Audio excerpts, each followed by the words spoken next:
Son las 7:30 de la tarde, una hora menos en las Islas Canarias. Sean muy bienvenidos todos a la redacción abierta en el Toro Televisión, donde ya estamos dispuestos para contarles la actualidad entre barros, fallecimientos, edificios que están hechos polvo, miedo, mucho miedo, en fin. Seguimos todavía convulsos y estaremos mucho tiempo convulsos por lo que da de sí la Dana, por lo que ha dado de sí en Valencia. Y hoy ha habido incluso una extensión que hacía pensar en lo peor, dirigida a los entornos del sur de la ciudad de Barcelona. Bueno, la verdad es que nosotros se lo contaremos aquí con rigor, con valentía y con el compromiso de hablar en libertad, que es una cosa consustancial con esta casa. Marina Álvarez, ¿qué tal, Xavier? ¿Cómo cuéntanos. estás? Bueno, pues vamos a actualizar en primer lugar el número de fallecidos. Después de todo el fin de semana sin noticias, sin actualizar este número de víctimas mortales, hoy desde Interior han confirmado que este saldo asciende ya a los 217 muertos. Son 213 en Valencia, 3 en la provincia de Albacete. Ya saben que este domingo, hace unas horas, ya sabíamos del fallecimiento de una tercera persona en esta provincia, una mujer también de 70 años que fue arrastrada por esas lluvias, y además también les contábamos la semana pasada un fallecido, un hombre también mayor en la provincia de Málaga, en Andalucía. Ese es el saldo que tenemos en estos momentos. Más adelante escucharemos al ministro Marlaska contándolo en primera persona. Lo que desconocemos en estos momentos es el número de desaparecidos. Todas las autoridades, desde Interior, desde el Gobierno, ni siquiera los alcaldes quieren dar este número porque no son cifras exactas. Cada persona está recibiendo diferentes denuncias y no quieren adelantarse ni aventurarse con este número. Sí que informan que desde algunas asociaciones, como por ejemplo desde SOS Desaparecidos, hablan de 23.000 llamadas desde el pasado martes. Este es un dato que, bueno, no es indicativo, pero iremos actualizando si sabemos ese número de fallecidos. Y además que a veces más vale no dar datos que no están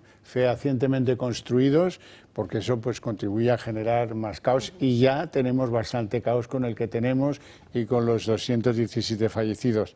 Así es que vamos a alegrarnos de que esa cifra, en la que llevamos anclados ya 2 días, pues no empeore gravemente. Efectivamente, es la buena noticia de hoy, es que no hay nuevos fallecidos. Bueno, ahora mismo los equipos de emergencias en lo que están volcados es en esas labores de rescate, como los que están viendo ahora mismo en pantalla, especialmente en la provincia de Valencia. Se están registrando sótanos, bajos, locales a los que antes no se podía acceder, en busca de nuevas personas, de nuevos cadáveres o de aquello que se vayan encontrando a su paso. Sigue habiendo muchos locales a los que esos servicios de emergencia no pueden acceder y tendremos que esperar en las próximas horas. Desde la zona cero de la tragedia, desde esos municipios que han sido más afectados, es el caso de Utiel, es el caso de Paiporta, la situación, la escena es muy parecida, según nos relata las personas que están allí, a la de hace 6 días. Sigue habiendo muchos camiones amontonados, sigue faltando mucha mano de obra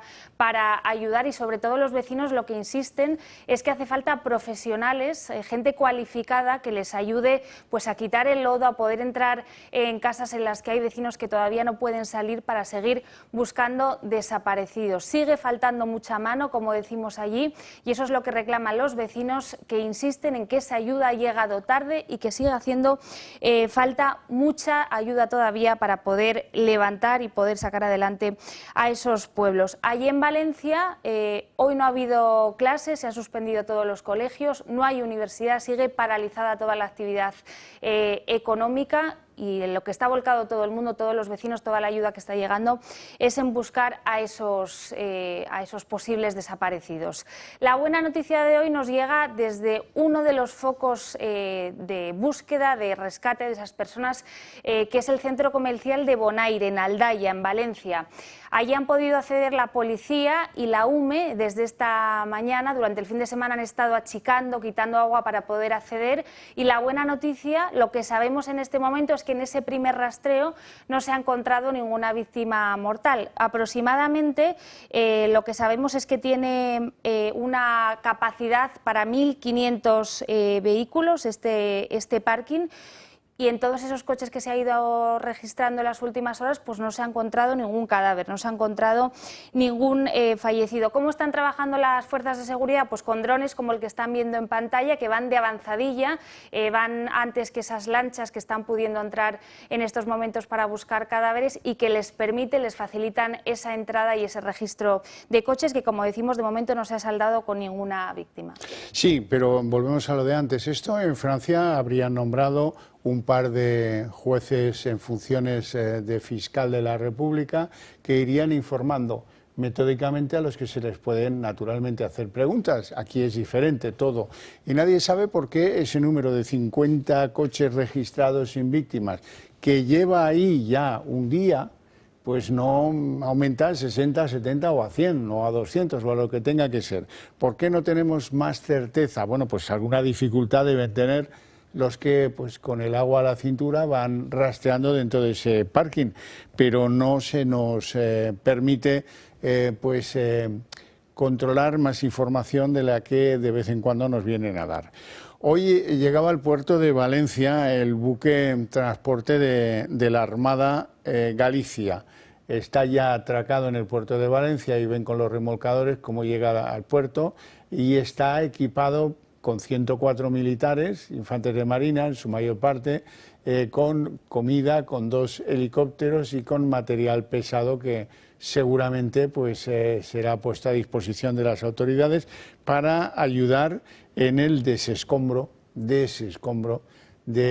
innumerables edificios que se han caído abajo y los que habrá que tirar, porque esto no nos lo dicen ahora, pero el daño de esas aguas pues obligará muy probablemente a que tengan que ser demolidos muchísimos más edificios que los que se han caído en las primeras horas. Y vamos a ver, bueno, pues feliz trabajo a estos infantes de marina que han llegado. Y ahora esto que ven en pantalla es un edificio de la Mutua de Chiva que se ha derrumbado. Es un lugar muy conocido en la ciudad donde se celebraban todo tipo de celebraciones familiares, bodas, comuniones, bautizos, lo que sea, y se ha venido abajo la pared que los separa del barranco y por lo tanto pues el edificio está completamente inservible. En Chiva hay que decir que se puedan derrumbar más edificios, por lo que hay 100 familias que están desalojadas y que van a tener que demoler las viviendas en las que estaban hasta ahora. Chiva es uno de esos 2 municipios que ayer iban a visitar los Reyes. Después de esa visita tan tensa en Paiporta decidieron posponerlo y ya han confirmado desde Casa Real que próximamente y cuando se puedan van a acercarse sus majestades los Reyes a esa localidad, una de las más afectadas por la Dana en Valencia. Vamos a escuchar en estos momentos al ministro del Interior, a Grande Marlaska, que esta mañana, después del fin de semana sin noticias, actualizaba esa cifra de muertos en Valencia y en el resto de las comunidades afectadas. La cifra de fallecidos es la de 214, 217 en total, contando también Castilla-La Mancha y también el fallecido en la provincia de Málaga.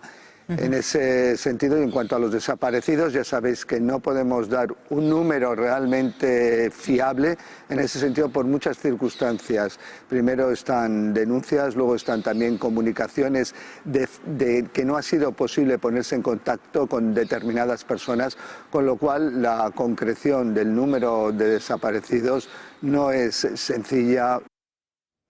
Y reunión también hoy lunes del Gabinete de Crisis que está siguiendo desde la Moncloa el día a día de esta Dana. Después de esa reunión comparecía el jefe de la UME y anunciaba la apertura de una morgue con capacidad para 400 personas. Este cargo reconocía que en un principio se pensaba que la capacidad iba a ser para 100, pero las circunstancias y las condiciones en las que llegan la mayoría de los cuerpos, la gran mayoría ahogados, ha llevado a ampliar esta capacidad. De todos los fallecidos, de esos más 200 de personas fallecidas, hasta estos momentos solo 39 han podido ser identificadas a través de las huellas dactilares. Hay mucha desesperanza, hay mucha impaciencia y mucha resignación entre los familiares que esperan a poder identificar los cuerpos de los fallecidos. Inicialmente había una morgue aproximadamente para 100 fallecidos. pero rápidamente se vio que no era suficiente. No quiero ser desagradable en mi exposición en cuanto a lo que voy a contar, pero hemos previsto una morgue que hoy tiene capacidad para 400 fallecidos. Estos fallecidos no se encuentran en unas condiciones, como pueden imaginar, de normalidad. Se pueden imaginar un ahogado, entonces necesitan un espacio digno, una atención digna. Sí, y dignidad también es lo que reclaman los que han quedado con vida, algunos de ellos heridos de los que nunca se habla, pero hay gente que ha tenido problemas serios de salud durante los días atrás en los que estaban solos, medio abandonados, algunos en tejados, otros dentro de coches, ya lo saben, ¿verdad? Bueno, ahora, a medida que pasan los días, aumenta el riesgo de epidemias. En las aguas pues hay de todo. Hay de todo, absolutamente de todo, animales muertos, ha habido fallecimientos, en fin, ha habido de todo.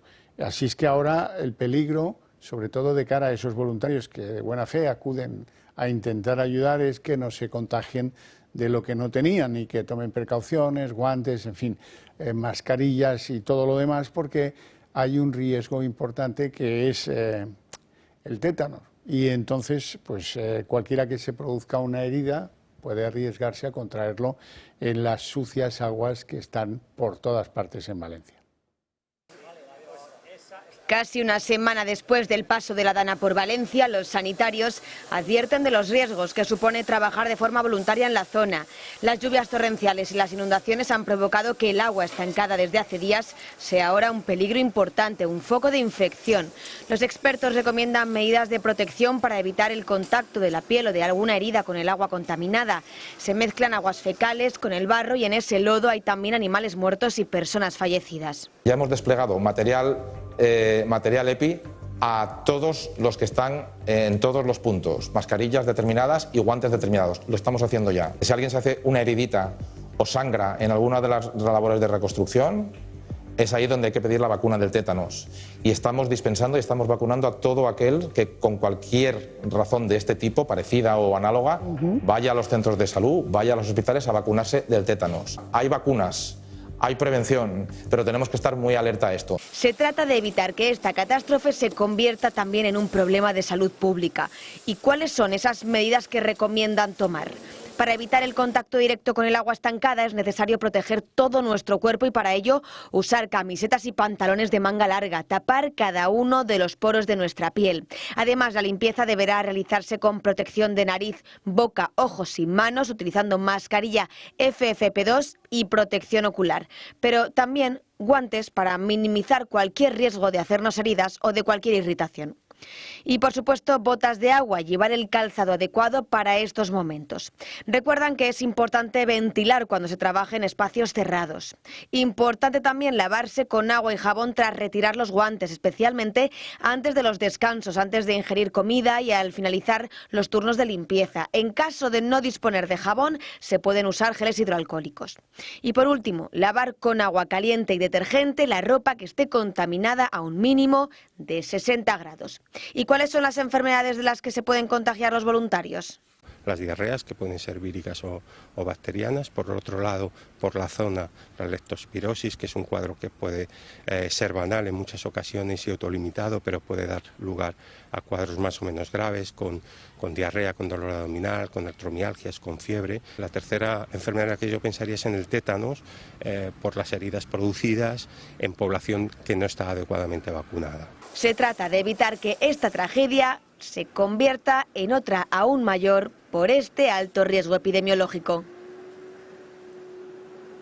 Bueno, y estos días seguro que vivan donde vivan han notado una movilización sin precedentes, una oleada de solidaridad con nuestros compatriotas de Valencia. Ya sea en otras ciudades, ya sea en la propia Valencia, millones y millones de ciudadanos se están movilizando para ayudar como sea, ya sea llevando enseres, ya sea ayudando a despejar las calles. Nos gustaría en estos momentos conectar con una de las personas que está coordinando la ayuda allí en Valencia, que nos puede decir exactamente qué es lo que se necesita en estos momentos y cómo podemos ayudar. Saludo ya a Santi Fallos, que es director de la Fundación Altius. Santiago, muy buenas tardes. Hola, muy buenas tardes. Bueno, pues efectivamente vosotros estáis desde la ciudad de Valencia ayudando a recoger y también a repartir toda esa ayuda que os llega, entiendo que desde diferentes empresas y desde diferentes puntos de España. Sí. Para todos los que nos escuchan en estos momentos, Santi, ¿qué es lo que más se necesita? Perdón, no te he llegado a oír bien. Te preguntaba que qué es lo que más se necesita en estos momentos, para la gente que nos escuche, Bueno, que tome nota. Pues en estos momentos, sobre todo productos de higiene, sigue haciendo muchísima falta todo lo que serían botas, materiales para poder quitar lodo, bueno, todo este tipo, geles hidroalcohólicos para poder desinfectar. Todo esto se nos está pidiendo muchísimo, mascarillas.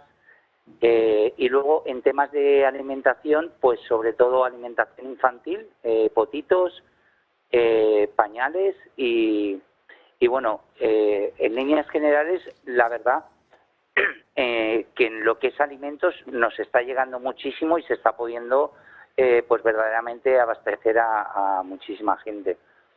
De todas maneras, Santi Fallos, es clave recuperar la energía eléctrica porque para poder cocinar, para poder calentar, hace falta electricidad y la electricidad, ¿cuándo va a llegar a esas poblaciones que se quedaron sin? Pues esperemos todos que cuanto antes, electricidad y agua. Sí que es verdad que bueno, poco a poco se ha ido recuperando, pero que aún hay muchas zonas en las que ha sido imposible. Fundación Altius está trabajando también en coordinación con otras ONGs como la ONG Cadena, que es especialista en emergencias, y están en el punto cero distribuyendo sistemas eléctricos pues que recogen a través de luz. También están suministrando sistemas para potabilizar el agua, pues que aunque está empezando a llegar agua a muchos lugares, pues aún no es de uso, por así decirlo, para beber. Entonces, pues sí que están habiendo un montón de iniciativas pues para intentar por lo menos paliar en la medida de lo posible pues la falta de electricidad y de suministro. Santiago, desde aquí nosotros estamos en Madrid, nos llegan muchas imágenes de Valencia, vemos a través de la pantalla ese estado de indignación de la gente, pero vosotros seguro que de primera mano lo conocéis mejor. ¿Cuál es el estado de ánimo de los valencianos? Bueno, el estado de ánimo es, pues bueno, en las poblaciones afectadas, pues evidentemente, pues flojo, pero es que creo que la respuesta social de valencianos y de personas que han venido de fuera a echar una mano ha sido espectacular, o sea, inimaginable. Es que eso hay que vivirlo, o sea, hay que vivirlo como cada día grupos de, bueno, miles y miles de personas intentan desplazarse para ayudar casa a casa a sacar el lodo, a acondicionar, a limpiar, a poder llevar, porque hasta hace muy poco pues tampoco se podía llevar grandes cantidades de comida, entonces era persona a persona que iba llevando su bolsa de comida para poder paliar esa primera emergencia, o sea, ha sido brutal. Y bueno, yo creo que se ha generado un sentimiento de unión, de fuerza, de solidaridad, de respuesta, pues que nos ha dejado a todos pues un poco fuera de sí, ¿no? Porque nunca pensábamos que pudiera pasar lo que ha pasado, pero tampoco yo nunca imaginaba que pudiera haber una respuesta social como la que ha habido hasta el día de hoy. Y la gente también envía desde diferentes lugares de España, desde toda España, envía dinero. Santiago, Sí. ¿Cómo va esto del dinero? Bueno, nosotros, por ejemplo, y a través de nuestra página web podéis acceder a la información, estamos recibiendo, la verdad, donaciones que en este momento se están centralizando en adecuar lugares donde verdaderamente la gente pueda estar.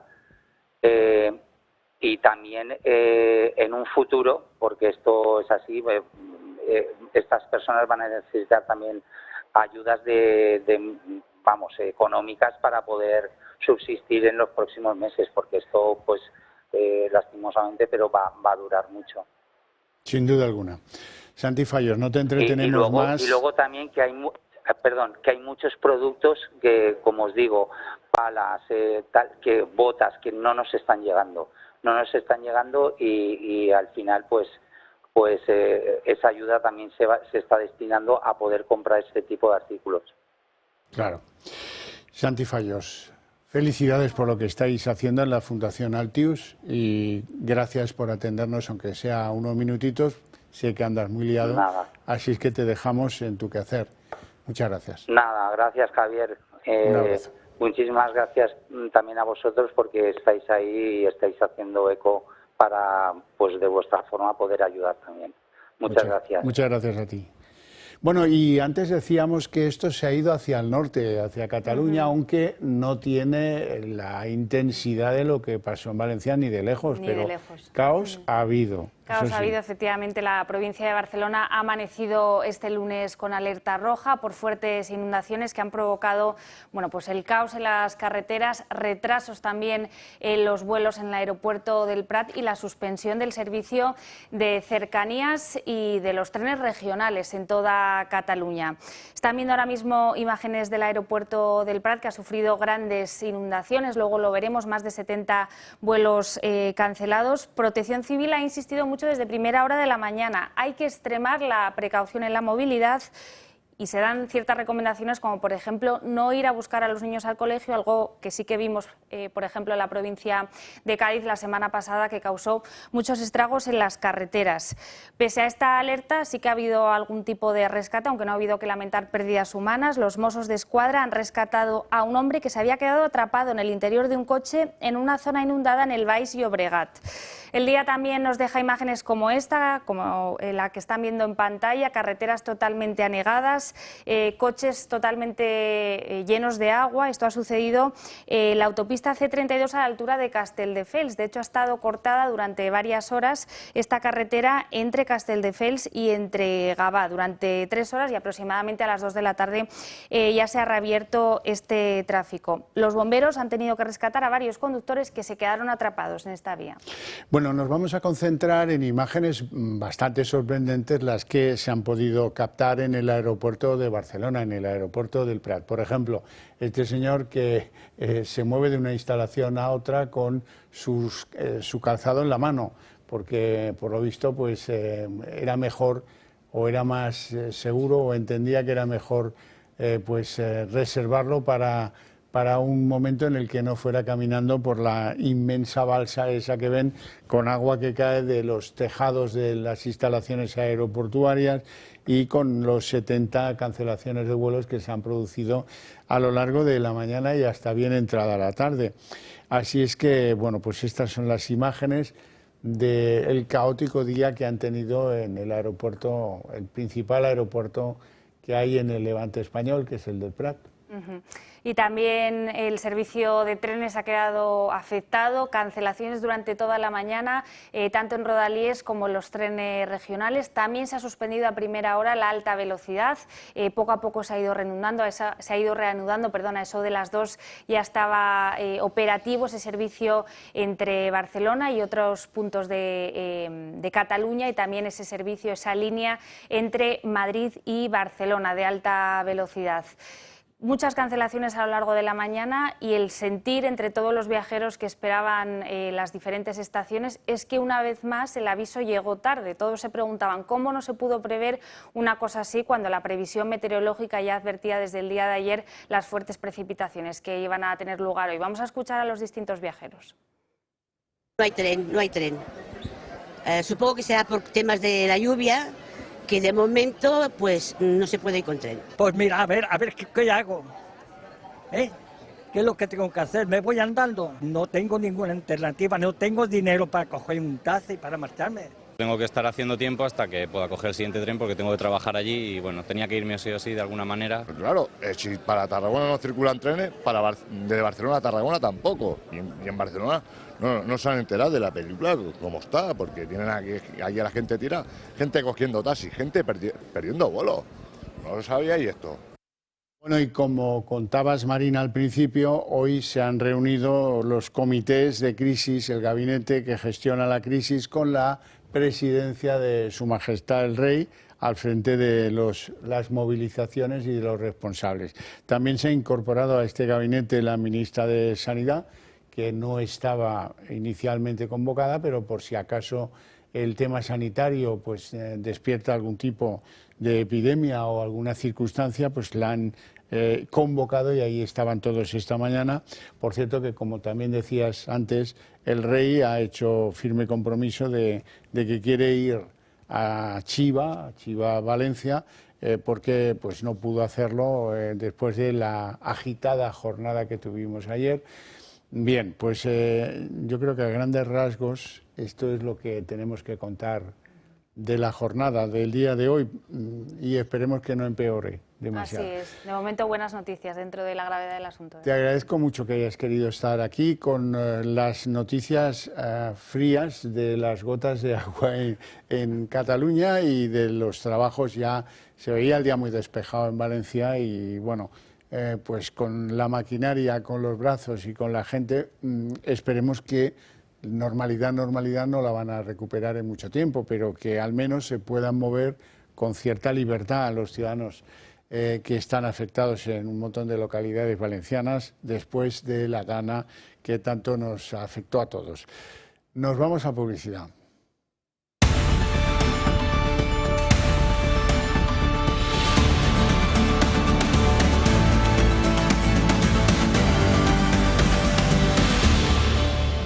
Puntuales a la cita, son las 8 y abrimos nuestra mesa de análisis político. Antes que eso, quisiera recordaros la conveniencia mutua de que apoyéis a este medio de comunicación. Si queréis que vuestras ideas se extiendan por España, las comparta más gente y no menos, pues apoyar un medio de comunicación con el que compartís buena parte de esas ideas.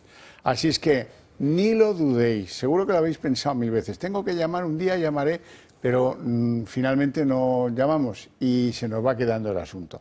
Así es que ahora va a salir el numerito al que hay que llamar para hacerse miembro del Club de Amigos del Toro TV, que es el 91 616 2464, y en 5 minutos eso está resuelto. Me encargan desde el Club de Amigos que os recomiende alguna de las cosas que tienen previsto. Mañana, 5 de noviembre, a las 7 de la tarde, aún hay alguna plaza, hay una conferencia sobre la vida militar del teniente coronel Fernando Primo de Rivera que impartirá el coronel de caballería Felicísimo Aguado. Y el día 12 de noviembre descubrirán de la mano del club la belleza del Palacio Real de la Granja de San Ildefonso, en Segovia, y la Real Fábrica de Cristales, un lugar lleno de tradición y maravilloso desde todos los puntos de vista. Tengo que decirles también, porque esto hay que hacer previsión de largo recorrido, que el día 29 de noviembre a las 8:30 de la tarde estaremos con los tradicionales debates en libertad en Murcia, con los invitados excepcionales, como por ejemplo José Ángel Antelo, Javier Borrego, Luis del Pino, Julio Ariza, que se desplazarán a Murcia y con los que podréis entrar en conversación y formar parte del cambio que queremos para este país. Y por cierto, que ya tenemos el 10º de lotería a la venta. Eso mejor que una llamada no lo resuelve nada. Así es que la llamada al mismo número de teléfono, 91 616 2464, si queréis compartir la suerte con nosotros. Bien, y en nuestra mesa de análisis político les presento ya a nuestros invitados. Don Pedro Fernández, muy buenas tardes. Buenas tardes. Noches ya, ¿no? Noche sí. oscura ya. Yo es que como llevo aquí mucho metido en la cueva. Abogado y diputado de Vox. Muy buenas tardes, bienvenido. Y ahora vamos con los temas del día. Don Julián Salcedo, doctor en Ciencias Económicas, abogado especialista en asuntos inmobiliarios y también secretario del Club Liberal Español. Así es, todo bien. Me alegra mucho. Don Alberto Serrano, abogado, digamos, defensor de la función pública, Especializado en derecho administrativo, se podría decir, pero bueno. Bueno, eso me gusta mucho más decirlo. Eso hace 10, 15 años, ya no tengo ni idea de nada. Y hombre que viene, digamos que de vuelta de la política, por el momento. Sí, ¿no? de vuelta de la política. Bien, vamos con lo que vamos. Hoy declaraciones interesantes, casi todo lo de hoy gira en torno a la catástrofe valenciana, como es lógico, ¿verdad? Decía Feijóo que reclama el estado de emergencia y no le falta razón. Seguimos solicitando, como hicimos desde el primer día, la declaración de emergencia nacional. Y si se decide, tiene nuestro apoyo. Para aprobar un paquete de ayudas urgentes a las personas, a los trabajadores autónomos, a todos los sectores productivos, a todas las administraciones afectadas, tiene nuestros votos. Para pedir toda la ayuda necesaria a las instituciones europeas, tiene nuestros votos, también en Bruselas. Y propongo un Plan Valencia. Es un plan nacional para la reconstrucción y revitalización de las zonas afectadas, previo diseño y concreción con la Generalitat Valenciana. Y en un sentido parecido, aunque mucho más explícito, porque se ha atrevido a decir lo que todos pensamos, que cuando todo se cae, la que aparece es la nación española. En ese tono se expresaba José Antonio Fuster, el portavoz de Vox, que también añadía lo de el estado de emergencia. Nuestro agradecimiento eterno a todos los voluntarios que estos días, ante el fracaso del Estado, se han movilizado en todas las provincias españolas en una ola de solidaridad espectacular y emocionante. Son la mejor prueba de que cuando los gobiernos fallan, siempre aparece la nación.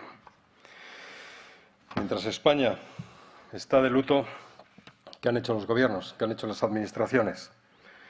Hoy es lunes, 4 de noviembre, 1:25.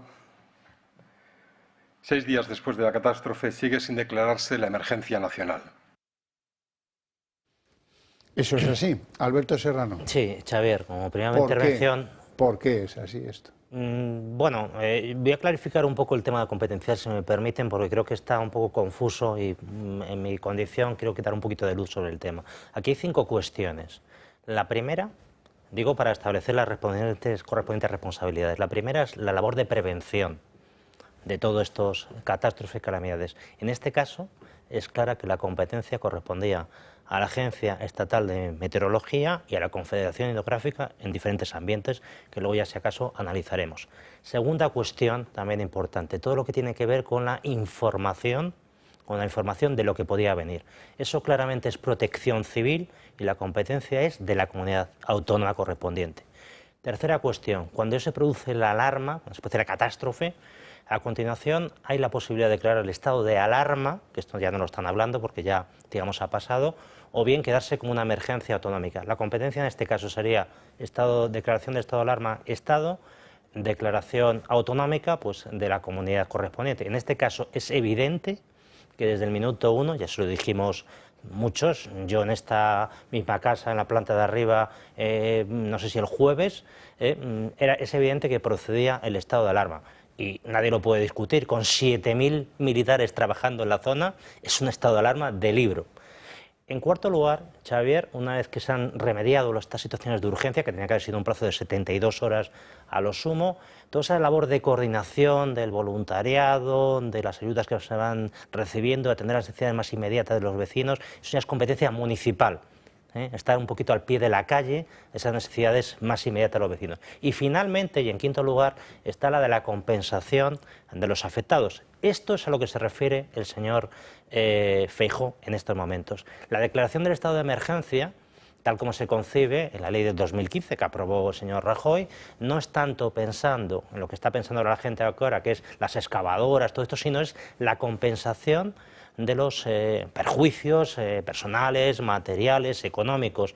Si tenemos tiempo, concretaré un poco en qué podrían consistir este tipo de medidas, que en todo caso pues a la zona le vendrían fenomenal. Y esto es a lo que se refiere el señor Feijóo, que tendría que aprobar el Gobierno, que evidentemente habrá que estar a lo que pueda concretar, pero ya tendría que venir de manera inmediata, entre otras cosas, para que la gente pudiera financiarse y atender a sus más urgentes necesidades. Julián. Bueno, pues efectivamente coincido, como no puede ser de otra forma, pero tengo que decir una cosa. He oído ahora mismo al presidente del Partido Popular, Alberto Núñez Feijóo, diciendo que reclamamos el estado de emergencia como hicimos desde el primer día. No, yo no le escuché, seguramente he sido yo el que no lo ha escuchado, pero yo no le escuché con esta claridad meridiana reclamar la declaración de estado de emergencia, entre otras cosas porque, como muy bien ha dicho, pues probablemente las competencias autonómicas se podían diluir de alguna manera, ¿no? Ahora sí lo reclama, parece evidente, pero bien, como también ha concretado muy bien, el estado de emergencia no es la emergencia social que parece que hay ahí, ni la tragedia, estos obreros que están aquí, estas personas que están moviendo barro, ¿no? Es efectivamente un tema a posteriori, cómo se ayuda a los afectados por la tragedia. Y efectivamente, dada la magnitud, yo creo que se tenía que haber declarado inmediatamente el estado de alarma, o bien de una sola parte del territorio, como dice la propia Constitución, o afectó, pero parece que en menor medida, a Castilla-La Mancha, Andalucía, pero vamos, la de Valencia, vamos, la Comunidad Valenciana era evidentemente clarísima, ¿no? Pues sabemos el procedimiento, ya lo pasamos en el COVID, primero el Gobierno, ir al Congreso de los Diputados, aprobación, 15 días máximo, y ya está, ¿no? Y a partir de ahí desplegar todos los medios. Yo creo que alguien no fue consciente o algunos no fueron conscientes de la magnitud que iba a tener la tragedia, y luego pesaron ahí aquello de, oye, vamos a pedir ayuda al Gobierno central, por un lado, y el Gobierno central, pues que nos la pidan, ¿no? Y al final los que pagan y sufren, pues son los que estamos viendo ahí, ¿no? Pues en primer lugar, desde Vox mostrar una vez más nuestro apoyo a todos los que han sido perjudicados por esta tragedia, por esta dana, y desde luego nuestra solidaridad a todos ellos que han perdido pues, seres queridos y que incluso se ha visto perjudicado en sus propiedades, en sus bienes personales. Todas estas personas y los españoles, resto de españoles que no han sufrido la dana, pues todos menos uno en este país parece ser que tenemos claro que se tiene que declarar la emergencia nacional. Ese uno que no lo tiene claro es el presidente Sánchez. ¿Por qué lo hace? Bueno, pues lo que ha demostrado el presidente Sánchez en todos estos años es que los españoles le importan poco. La situación de España y los españoles le importa poco. Y por eso, como no tiene ni siquiera ni escrúpulos ni un mínimo de humanidad, no quiere reconocer que tiene que declarar esa emergencia nacional. Es una exigencia que también ha planteado Vox desde el principio, con una diferencia con respecto al Partido Popular. Nosotros no vamos a ceder nuestros votos, no vamos a apoyar a Sánchez. No lo vamos a hacer, porque hay que ahora mismo luchar contra Sánchez, luchar contra su gobierno sin cuartel, con toda la munición que tengamos política y judicial, jurídica, porque no se merece ni un mínimo apoyo. Hablando de lo jurídico, hay dos iniciativas que corren ya por los juzgados. La primera es de Justicia Europa, que ha presentado una primera denuncia por responsabilidades contra Pedro Sánchez y contra Carlos Mazón, el presidente de la Generalitat Valenciana. ¿Por qué? Por omisión del deber de socorro y por un presunto delito de homicidio imprudente. Y en el juzgado también corre ya, me temo que la segunda de las historias judiciales va a ir más deprisa que la primera, pues una denuncia contra los que agredieron a las escoltas de los notables que aparecieron ayer en la zona cero de la catástrofe, sobre todo los que agredieron al coche y a la escolta, a los escoltas, tanto de la reina Leticia como del presidente Sánchez. Así es que me temo que eso va a ir por ahí. Mucha gente me pregunta una cosa que, Julián, yo creo que tú te la sabes sobradamente. Dice, Media Valencia ha perdido su coche. Esos coches son inservibles, no se pueden lavar, reparar, limpiar. En algún caso no digo que no, pero en general no se va a poder. Vale, Consorcio de Compensación de Seguros, que es el que atiende las catástrofes, ¿de acuerdo? Pero el consorcio va a compensar a los titulares que tengan, bueno, es obligatorio tener póliza de seguro en materia de coches, por lo menos a terceros. A eso les van a compensar con el valor banal del coche. Bueno, efectivamente, como muy bien has dicho, en la legislación española, cualquier vehículo que circule está obligado a tener un seguro, el que sea, sin duda. Terceros o cualquier otro, pero un seguro. Si todos, como estuvieran cumpliendo con la normativa y tenían una póliza de seguros, efectivamente el Consorcio de Compensación de Seguros les va a indemnizar, porque es un riesgo catastrófico. Pero les va a indemnizar primero hasta el alcance que pudiera tener la póliza. Puede que alguien tenga una condición especial o particular en su póliza, en cuyo caso pues probablemente lo atendería. Y en caso contrario, por lo que se conoce como el valor venal, es decir, el valor del vehículo en el estado, al valor que tuviera, en el estado que se encontraba en el momento de la tragedia, por tanto, pues hace una semana o lo que fuera. Desde luego lo que no le van a hacer es reponer el coche, ni pagar el valor de adquisición del coche, o incluso el valor de segunda mano del coche, ¿no? Sino eso. Es una tragedia porque hemos visto, yo creo que son miles de coches los afectados. Claro, esto significa que a lo mejor si tenías un coche que a ti te funcionaba con 3 o 4 años de antigüedad, te pueden liquidar la compensación con 3 o 4.000 euros, ¿no? Claro. ¿Y con eso qué hacemos? Pues no te podemos comprar otro coche. Un problema tremendo el que tienen. Bueno, y luego está la cosa política, que sé que estáis deseando entrar en la cosa política. La cosa política es que alguien, de forma absolutamente indecorosa, dice que tiene pruebas de que era la ultraderecha. Yo vi algunas señoras bastante nerviosas y en fin, con el mocho en la mano golpear los cristales del coche del presidente del gobierno, que decidió marcharse, quitarse de en medio de la forma más ignominiosa. Vamos a verlo. Mientras unos tratan de recuperar su vida, el fango político continúa. Para el gobierno, la visita de este domingo a la zona cero de la Dana no se tenía que haber producido. Probablemente no era el momento más oportuno. Hay mucha indignación. Y cargan toda la responsabilidad sobre la Casa Real. Este domingo se vivieron horas de tensión en Baiporta y desde Moncloa acusan a claros intentos de agredir contra el presidente del gobierno. Había un riesgo real y evidente en la persona del presidente del gobierno, quien incluso ya había recibido un golpe. No es aceptable en ningún caso la violencia, y más cuando esta violencia no está con la gente que sufre, sino tiene otras connotaciones políticas. Agresiones que sí vivió el monarca, y desde Ferraz, tras guardar el Comité Federal de los Socialistas un minuto de silencio, han emitido un comunicado en el que acusan a grupos ultras de estar detrás de los ataques. Para Sánchez, un grupo marginal que no reflejaba el sentir de Valencia y cuyo equipo de Moncloa ya ha adjudicado su autoría. En redes sociales, uno de los jóvenes que este domingo compartió unas palabras con el monarca lo niega. Podemos exige ahora a Sánchez que tome las riendas, a la vez que tacha de vergonzosa su visita junto a los monarcas y Mazón a Valencia. Fue un gravísimo error. Al margen de que allí hubiera grupos de nazis y de fascistas organizados que quisieron aprovechar la situación para generar violencia y agredir al presidente Sánchez, solicitamos la declaración del estado de alarma. No hablan, eso sí, los que fueran socios de gobierno de Sánchez. Lo que no podemos es que en un país el ejército haga todo. De los balones fuera del Ejecutivo. A la administración. Pedro. Pues el señor Sánchez lo que ha demostrado en estos años es, primero, ser un mentiroso cuando dijo que no iba a negociar con determinados partidos y determinados líderes políticos, lo hizo. También ha demostrado ser un traidor cuando aprobó la ley de amnistía, y ahora, con lo que ha pasado estos días, lo que se ha demostrado es que el señor Sánchez es un cobarde. Es un cobarde porque ante una situación de indignación de los ciudadanos en ese momento hay que comparar la actuación de los reyes con la actuación de Pedro Sánchez. Sánchez huye, los reyes se quedan, intentan calmar, intentan consolar a las personas que están allí, y al final el resultado es clarísimo. Es decir, los reyes han salido fortalecidos y Sánchez ha salido una vez más debilitado. Vamos a ver cómo se escapa Sánchez para que ustedes tengan la situación, ya sé que muchos la han visto, pero comentada, pues no tanto.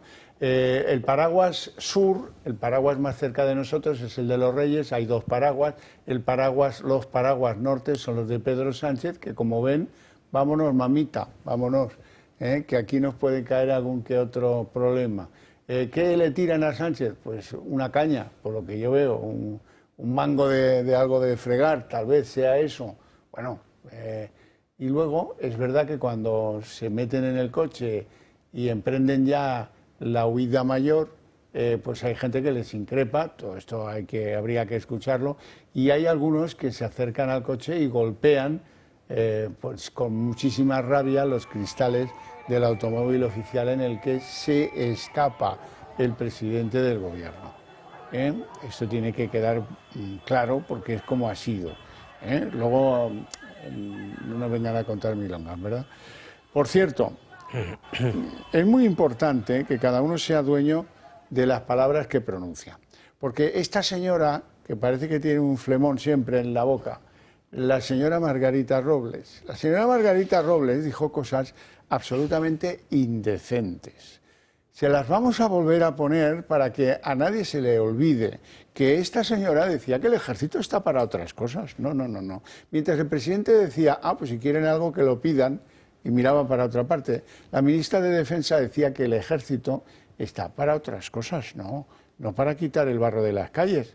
Pero vamos, que estaban en Bétera y en Manises los acuartelados. Hay un batallón de zapadores ahí que bien pudieran haber trabajado desde horas, pocas horas después de la catástrofe. Bueno, vamos a escuchar a la ministra y ahora veo que ya se ha encendido el debate. El ejército tiene una presencia disuasoria. Lo que no podemos es que en un país el ejército haga todo, sus labores, las labores que corresponden a la administración, en este caso la administración valenciana o en este caso labores de seguridad. Desde luego esta señora no ha entendido que estamos en una situación de emergencia humanitaria, que esas tropas han hecho ese trabajo humanitario en un montón de lugares, que contribuimos al terremoto de Marruecos horas después de que se produjera. No, aquí no, porque, no lo entiendo. Me parece que es una gestión tan desafortunada de una crisis para una serie de políticos que están completamente quemados y que espero que a Sánchez la imagen de su huida del lugar de la zona cero de las inundaciones de Valencia le persiga toda su vida política. Y a esta señora del flemón igual. Alberto. Sí, Xavier, se ha truncado un poco el plan Sánchez. ¿Cuál es el plan Sánchez? Pues evidentemente dejarle a su suerte a la comunidad autónoma y a partir de aquí aparecer con la declaración de emergencia nacional, que seguramente la aprobarán pues, esta misma semana, en el cual se prevé unas ayudas directas, porque es el presidente del gobierno y puede hacerlo, para los afectados, y ya en ese contexto, repartiendo caramelos, es cuando se querría haber presentado.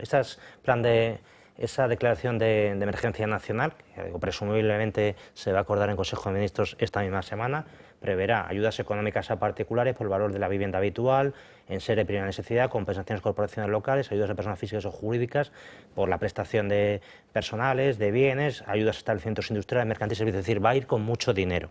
Entonces, en ese contexto es en el que le hubiera gustado a él aparecer repartiendo esos caramelos y a continuación ponerse todas las medallas, que seguramente lo vamos a ver porque además es de justicia y la normativa está para aplicarlo.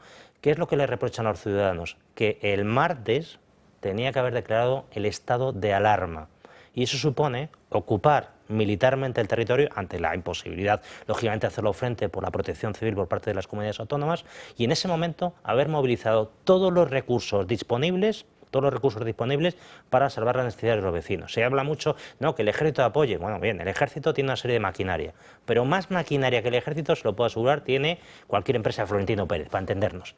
Y eso está previsto en la declaración del estado de alarma, que todos los elementos posibles se requisen temporalmente y se pongan a disposición de todos esos vecinos. Y si se hubiera producido eso, seguramente en 72 horas se hubiera restablecido bastante la situación. Al margen de eso, ocupar militarmente la zona porque se preveía los saqueos, los turbas, en ese tipo de situaciones son habituales ante la inexistencia de ningún tipo de autoridad sobre el terreno. Esto es lo que le reprochaban los vecinos y él está enojado, entre comillas, porque tiene que comparecer antes de lo esperado y soportar esas críticas cuando lo que le hubiera gustado es con posterioridad y obviamente con dinero de todos los españoles ir repartiendo ese tipo de caramelos, que esa situación la veremos seguramente en dos o 3 semanas. De todas formas, yo con los antecedentes que tenemos de Sánchez, desde luego yo no me fío ni un pelo de que vaya a finalmente pagar indemnizaciones, salvo cuando pasen los años. Todavía estamos con los damnificados de La Palma y están todavía esperando muchos de ellos que les paguen las indemnizaciones. Por mucho dinero que quiera repartir a los damnificados, que esperemos que en este caso, si se produzca, desde luego la palabra de Sánchez no vale absolutamente nada y hasta que yo no lo vea no me lo voy a creer. Claro, lo relevante, Julián, perdona, que te iba a saltar. Sí, bueno, lo que iba a decir es que aprobarlas tiene que aprobar. Quiero decir, le guste, no le guste, de mayor o menor, de mejor o peor grado, lo tiene que hacer. Fijaros, yo tengo aquí algún dato que dice, son estimaciones, por supuesto, de que puede haber afectados 51.000 autónomos, 54.200 empresas, 335.000 trabajadores, 34.800 locales comerciales y 63 parques empresariales, ¿no? Nada, esto no es casi nada, ¿verdad? Tiene que aprobar las ayudas, le guste o no le guste, se verá forzado y obligado, y si no, pues, bueno, sería su final político, quiero decir, yo creo que la indignación es terrible, ¿no? Y efectivamente, yo coincido también con lo que ha dicho Alberto, claramente a él lo que le gusta es aparecer como el salvador, ¿no? Pues, o como estás diciendo, voy a regalar caramelos, voy a repartir los caramelos y no tal. Pero la gente que estaba ahí manifestándose, que yo no sé de dónde se han sacado lo que es ultraderecha, ahora resulta que los voluntarios también eran ultraderecha. ¿Hay alguna de ultraderecha que tiene aspecto de ama de casa? Ya. Claro, es que todos somos ultraderecha. En cuanto protestan lo más mínimo, nos acusan de ultraderecha, de fascistas o lo que fuera, ¿no? Esta gente lo que está es indignada y, como muy bien ha dicho, allí no hacen falta manos, que también, pero lo que hacen falta son maquinaria pesada, grúas que trasladen y que muevan. Seguimos viendo una semana después, esto fue el martes, seguimos viendo como las calles están, lo que han hecho es apartarlo hacia un lado. Quiero decir, bueno, pues vamos a dejar en 3 metros de ancho, vamos a dejar 1 metro o 2 de paso y lo vamos a acumular. No, si lo que hay que hacer es sacarlo de allí. Y eso no lo pueden hacer los voluntarios a mano. Los miles de coches que hay ahí encima unos de otros, yo he visto algunos que hay 3 y 4 coches en montaña, ¿no? O sea, uno encima de otro. Pero ¿cómo lo va a sacar una persona? Eso tiene que ser grúas, etcétera. Como bien has dicho, empresas que tienen este tipo de maquinaria, incluso el ejército, que también cuenta con maquinaria para hacerlo, ¿no? Sí, si me permite, Xavier, yo no hablo de ideas, porque yo también estuve gestionando una pandemia y un Filomena.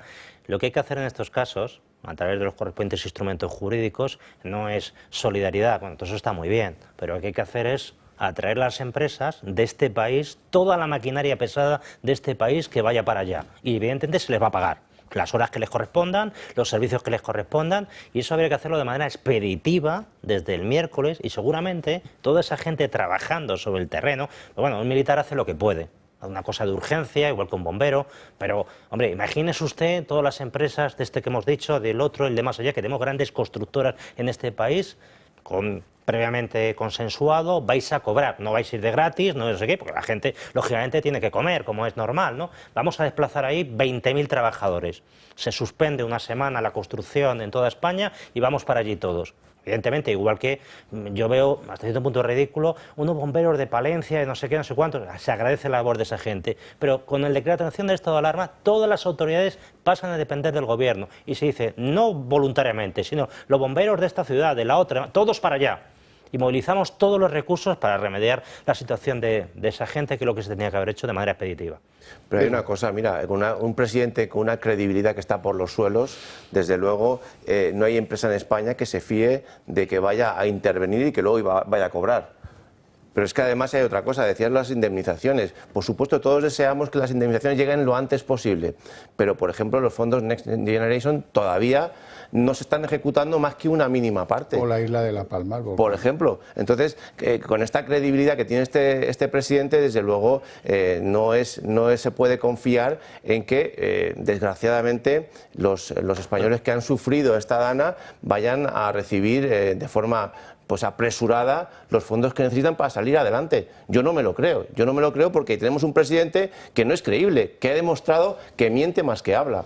Pero entonces es un problema de gestión, porque desde luego instrumentos jurídicos para que esa gente no esté así, hay en nuestro ordenamiento jurídico. Pero si es que las grandes empresas constructoras de este país, que son líderes mundiales, lo hubieran hecho gratis, no tengo ninguna duda. Es decir, todas están trabajando con todos los ayuntamientos de España, con todas las comunidades autónomas, etcétera, y hubieran puesto todos sus recursos a disposición de lo que se necesita, la emergencia de este momento. No sé si había que pedírselo o no había que pedírselo, pero lo hubieran hecho sin necesidad de esperar compensación. Si además lo hubieran tenido, pues bendito sea Dios, ¿no? Bueno, vamos a hacer una pequeña pausa de publicidad. Estamos de vuelta en apenas 2 minutos.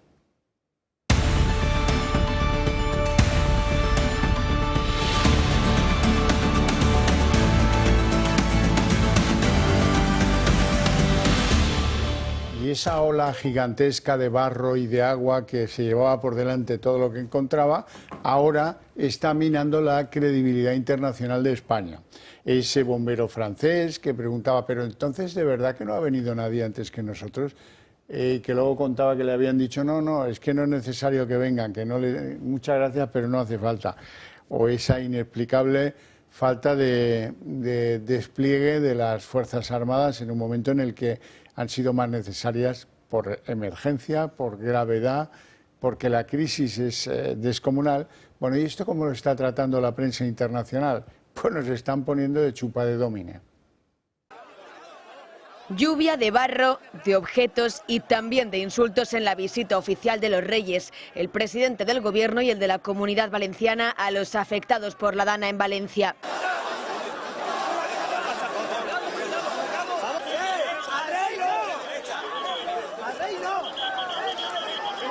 Se vivieron momentos de tensión, de enfrentamientos nunca antes vistos si nos referimos a la Casa Real Española. Por eso, la prensa internacional no ha tardado en hacerse eco de todo lo acontecido en la zona cero de la catástrofe.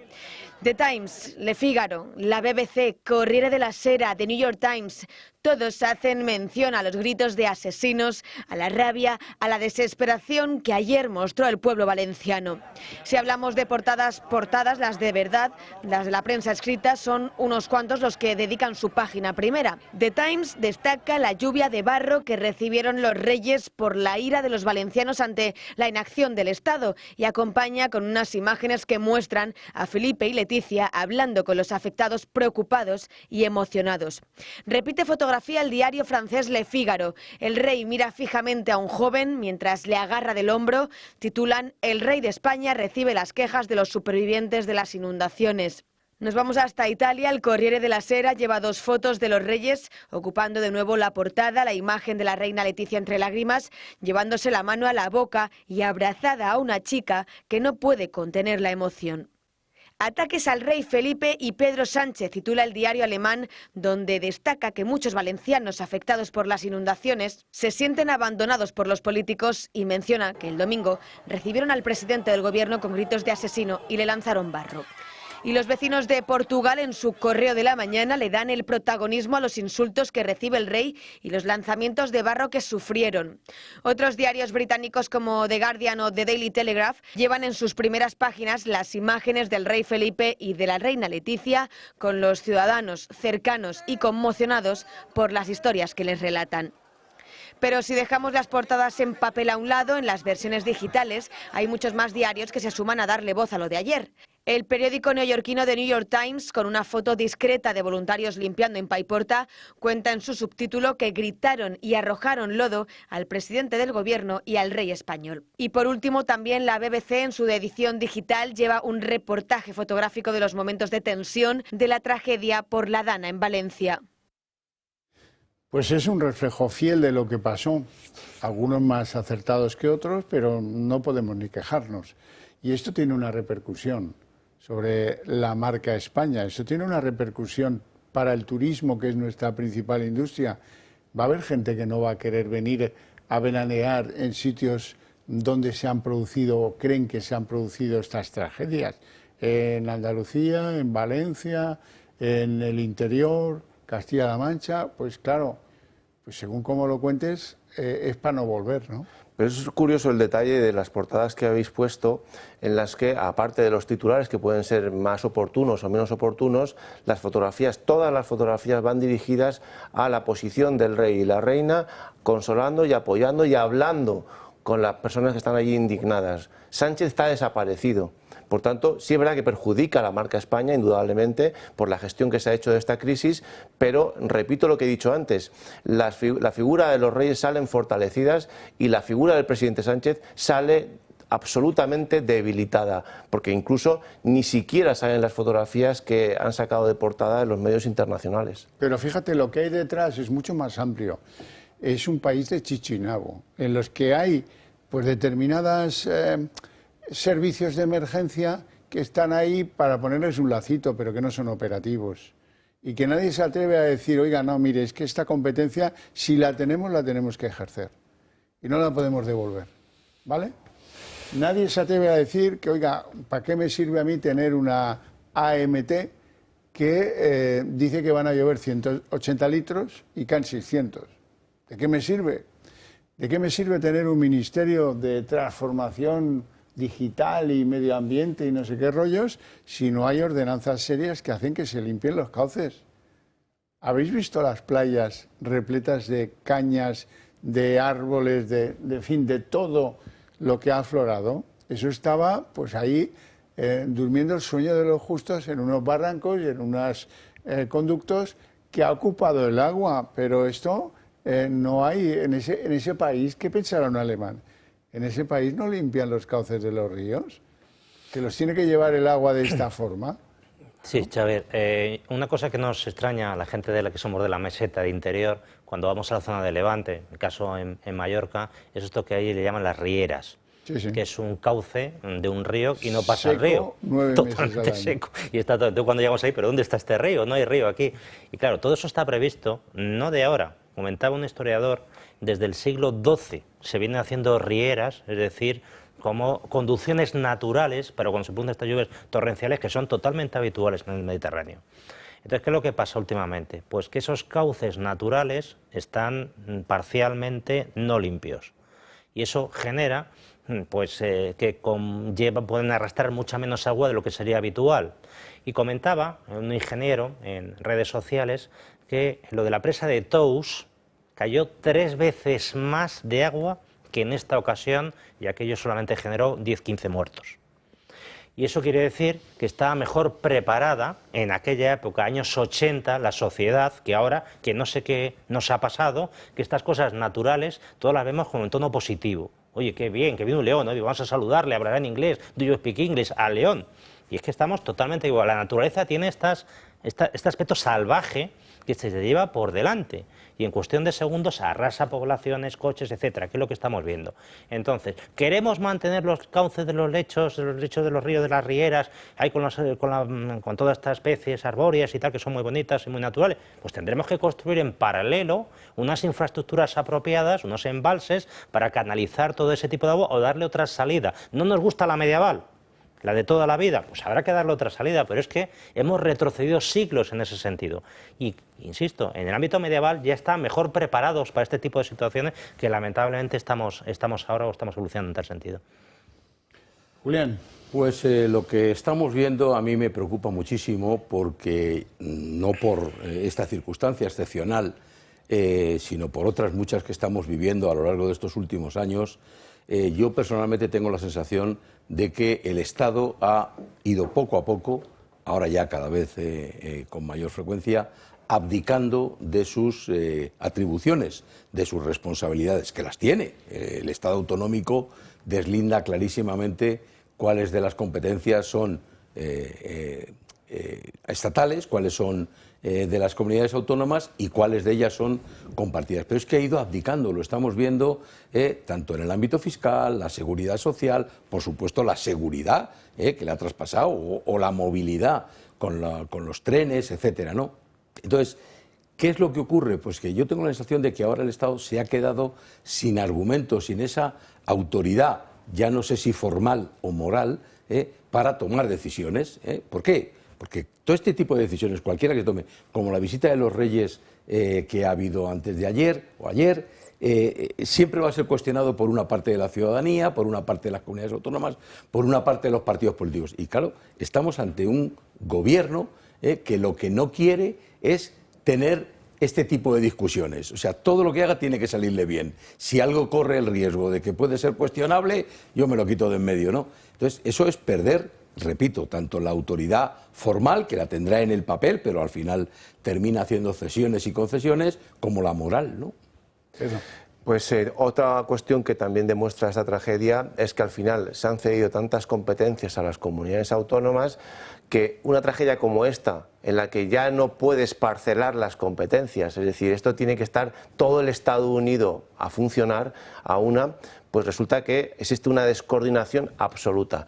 Y cuando el gobierno de España dice, no, es que esto es competencia autonómica, se lava las manos.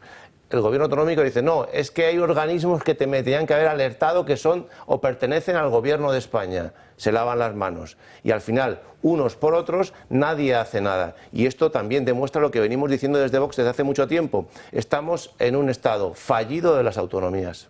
Con lo peor del estado fallido y con nada de lo que hubiera sido la preservación de un mínimo sistema de control de cómo funcionan esos servicios de emergencias, de qué hacen las confederaciones hidrográficas. Por cierto, que dice Mazón que la del Júcar anuló 3 veces la alarma que pretendía dar la Generalitat Valenciana.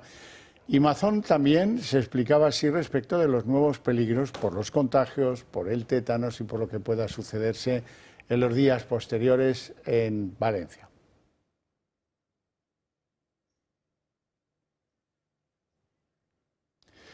Bueno, pues es igual. Vamos a dejar a Mazón, que ya le hemos visto decir y advertir, etcétera, etcétera, etcétera. Pero al hilo de lo que estabas diciendo tú, esto no es comprensible. Esto lo ve un extranjero y dice, esto es una marcianada más que tienen en este país que se llama España y que no lo entiendo. El jefe de la Unidad Militar de Emergencia, Javier Marcos se llama. Bueno, escuchen sus explicaciones. Que estamos en una situación operativa 2. Quiere decir que la dirección de la emergencia corresponde a la comunidad autónoma y que el Estado pone a disposición de la comunidad autónoma todas las herramientas de las que dispone, entre ellas la UME, punta de lanza de las Fuerzas Armadas, cuando la comunidad autónoma en cuestión, en este caso la Comunidad Valenciana, lo solicita. Inicialmente actuamos con 250 militares, de los que consiguieron llegar 100, debido a razones meteorológicas. Fuimos de los pocos que pudimos llegar a la zona de emergencias esa misma tarde, porque era imposible llegar por las inundaciones. Mire, con esa situación meteorológica, si 250 militares fue un reto llegar con 96, con 7.800 es imposible. Hubiera sido descabellado. Todo tiene su tiempo. Y créame que la capacidad de reacción de las Fuerzas Armadas ha sido impecable. Mi querido amigo, de acuerdo, todo tiene su tiempo. Si yo entiendo las dificultades, ¿cómo no las voy a entender? Llovía para todo el mundo. Y llegaron 100. Bueno, pues, mejor eso que nada. Ahora, de verdad, después de 6 días de no ofrecer a agentes el mínimo amparo o servicio, de decir, estamos quitando algo de aquí, ¿de verdad que tenemos que irnos a tablas a decir que es que a mí no me dejaban actuar o es que yo no podía meter 7.000 porque, en fin, no me parece de recibo dar eso. No, además es que cuando estamos en una situación de emergencia nacional, las leyes y el poder ejecutivo de un gobierno de España puede perfectamente mandar a los militares donde quieran. Faltaría más. Estar aquí dependiendo de si las competencias son de uno o son de otro ante una emergencia nacional. Yo creo que se está equivocando el mando militar al decir lo que está diciendo. Sí, este señor desacredita un poco su propio discurso cuando dice, no, que estamos en el nivel 2 y lo acepta. Pero ¿quién se piensa que esto es una emergencia autonómica, con 7.000 militares desplazados?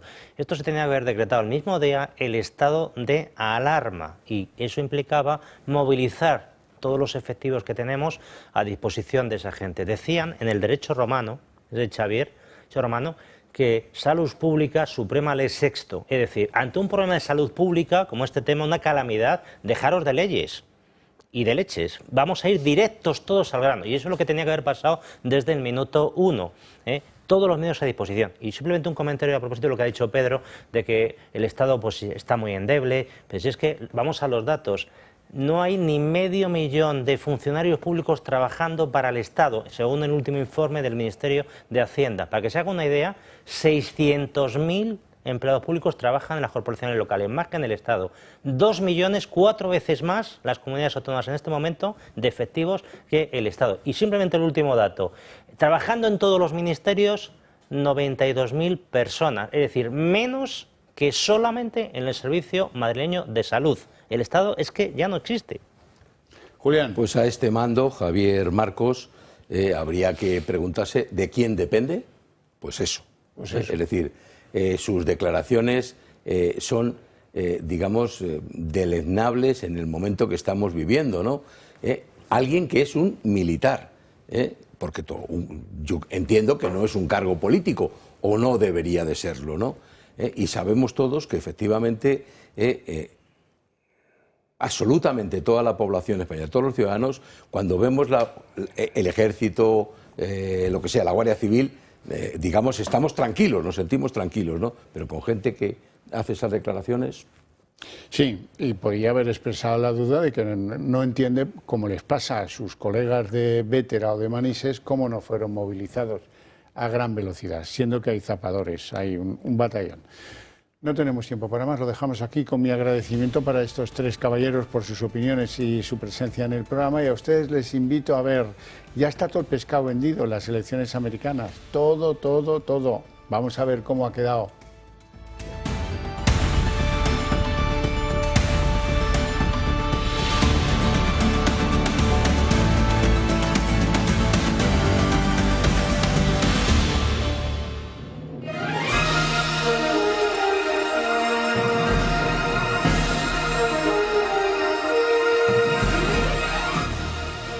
El pescado está vendido. Queda ir, votar y recontar los votos. Y este es el último de nuestros programas Camino a la Casa Blanca. Lo próximo que les tengamos que decir va a ser escuetamente el resultado y felicitar al ganador, que hay que ser muy deportivos cuando se habla de política también. Lo primero de todo, presentar a nuestro invitado hoy, don Antonio Camuñas. Muy buenas tardes. Buenas noches, don Javier. Expresidente de la Cámara de Comercio Hispano-Norteamericana y además director de Global Strategies. Y además persona que sigue las encuestas con la pasión.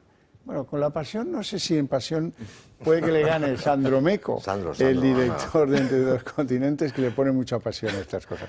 Muy buenas noches, Javier. Bueno, vamos a ver. Estamos de acuerdo en que ya no se van a producir nada que no sea el voto. ¿Qué dicen las encuestas? Que no es poco, ¿eh? Que no es poco el voto. No, sí. No, no, totalmente. Además, después de las cifras que parece haber de voto anticipado, desde luego nos espera una noche intensa. Pero hemos culminado. Ahora, ¿qué dicen las encuestas? Vale, si están desde casa o si no están siguiendo las encuestas con la misma, llamémosle pasión como yo, les voy a decir que lo de las encuestas está siendo un lío bastante importante. Bastante. No sabemos por dónde van los tiros, para nada, en absoluto. Vamos a empezar con la encuesta de Atlas Intel, que es la conocida como la encuesta más precisa dentro de Estados Unidos. La más fiable. Eso es lo que nos cuentan. Bueno, Xavier, ¿cuál hemos dicho que es el número mágico? 270. Con ese número de escaños, de representantes, tendríamos la presidencia de los Estados Unidos. Bien, pues según esta encuesta, Donald Trump ganaría y con una ventaja bastante holgada. Conseguiría los 312 escaños frente a los 226 de Kamala Harris. Ahora bien, si hablamos del New York Times, la cosa cambia. Hemos hablado de que hay 7 estados clave, 7 estados swing o battleground, donde se van a jugar de verdad estas elecciones. Bien, pues atención, Kamala Harris ganaría en 4 de ellos, por una ventaja mínima, sí que es cierto. Trump se impondría en Michigan y Arizona y tendríamos el empate en el estado que puede decidir todo, en Pensilvania. Y atención, porque ya saben que les hacemos un repaso diario de cómo van las encuestas según Realpolitics, y según esa página web, básicamente el tanteo, los datos que tendríamos, sí sitúan a Donald Trump como ganador, pero con una ventaja que va decreciente. De hecho, la distancia que saca Donald Trump a Kamala Harris, lo están viendo en sus pantallas, es de 36 puntos. Bueno, en realidad, lo cierto es que todo va a depender de Pensilvania, porque en las últimas horas sí que ha bajado un poquito los datos, no está Trump tan alto, y la distancia que hay, al menos según esta página, es de 17 escaños. Lo importante, y ahora lo van a ver en el mapa que les vamos a mostrar a continuación, es el estado de Pensilvania. ¿Por qué? Porque vale esos 19 escaños, es decir... Pero no son escaños, ¿eh?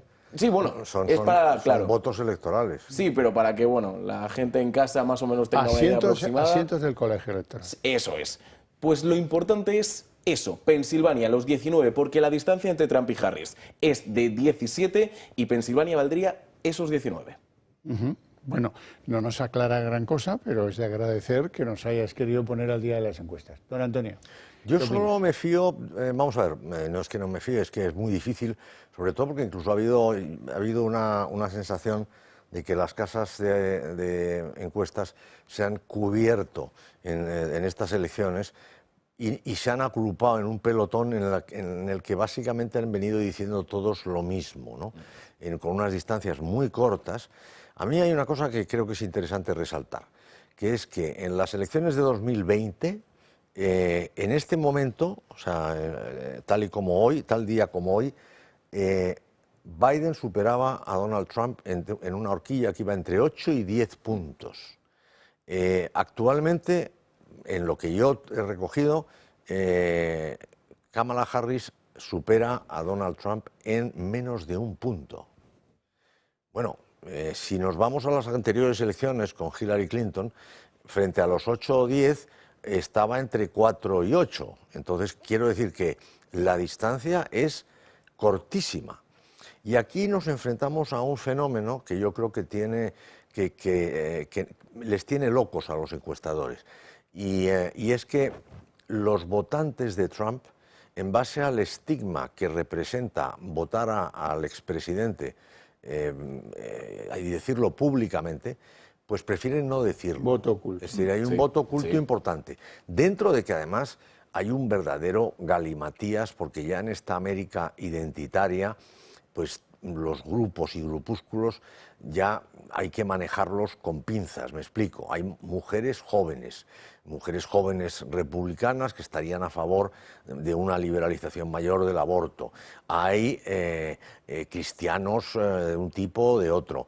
Hay musulmanes. Los musulmanes en 2 estados clave. Enfadadísimos con Harris, por cierto. Sí, de hecho ha habido varias organizaciones musulmanas que han apoyado a Donald Trump, porque consideran, además, claro, es curioso, porque ya una vez instalados en Estados Unidos, ellos son personas conservadoras, sus valores son eminentemente familiares. No al aborto. Por descontado, no el aborto. Es decir, toda una serie de políticas de identidad de género, podríamos decir, que ellos rechazan, pero de una manera categórica. Por lo tanto, tienes los árabes que se han sentido maltratados por el apoyo a Israel y que consideran que el apoyo a Palestina no ha sido suficiente. De hecho, ha habido una escisión en el Partido Demócrata importante entre sus bases que ha movilizado, o sea, los movimientos populares que representaron el Black Lives Matter de 2020, lo han representado toda esta primavera las movilizaciones antisemitas de las principales universidades norteamericanas, con lo cual es otro factor complicado. Luego el voto latino, que yo creo que Trump ha ido ganando también en buena parte por ese apego a las tradiciones, a la familia, es decir, a esa cultura más tradicional de los votantes hispanos.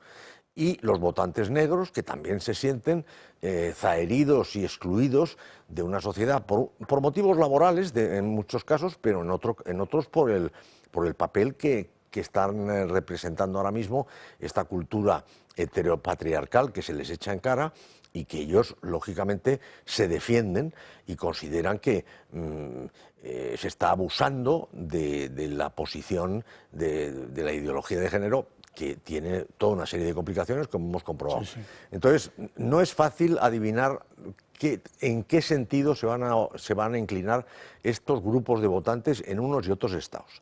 Pero vamos, las diferencias están ahí. Y hace 4 años tan solo, el señor Biden llevaba una ventaja enorme, que al final acabó ganando por mucho menos. Por el condado de Maricopa, de hecho, que fue el que acabó definiendo toda la carrera electoral. Sí, absolutamente. ¿Vamos con Donald Trump? Sí, ya como último comentario de conclusión, para la gente que nos está siguiendo en casa después de los comentarios sobre las encuestas, sí que eso, que haya calma, tanto si el lado que apoyan es el favorecido como si no, esto no se va a saber hasta que los votos estén contados, y el ejemplo gráfico es el de Hillary Clinton, que tenía ya preparado su viaje hacia Washington DC y al final tuvo que hacer un viaje a Oporto para tratar de compensar el avión, básicamente, sí, por el vino. Por el vino de Oporto. No, pero nos vamos con Trump, porque es cierto lo que dice Xavier al 200%, el pescado está vendido, pero lo poco que puedes vender depende del fallo del oponente y los demócratas están atentos a cualquier fallo que puedan tener los republicanos.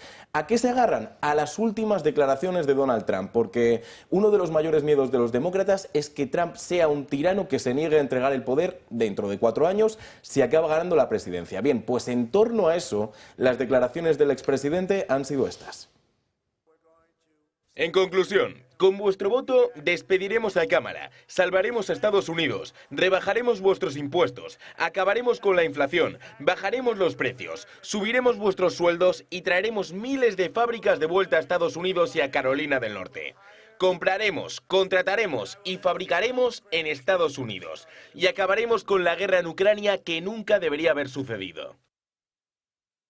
Bueno, esta era la última, digamos, la última promesa de un programa electoral de Donald Trump, que la verdad que se echaba en falta tanto por parte de Kamala Harris como por parte de Donald Trump. Esto, a grandes rasgos, son sus propuestas. Pero hablábamos de las polémicas y hablábamos de la Casa Blanca, y esto era lo que decía el expresidente. El país se fue a la porra desde el día que me fui. Quizá no debería haberme ido. Lo hicimos tan bien y nos fue tan bien, y ahora hay cientos de abogados en las urnas. Todo trata de abogados. Bien, y aparte de eso, también sabemos que el expresidente ha sufrido una serie de intentos contra su vida y a la hora de hablar de la protección frente a un posible o potencial nuevo intento, Donald Trump nos decía esto. Tengo un poco de cristal por aquí y aquí no tengo.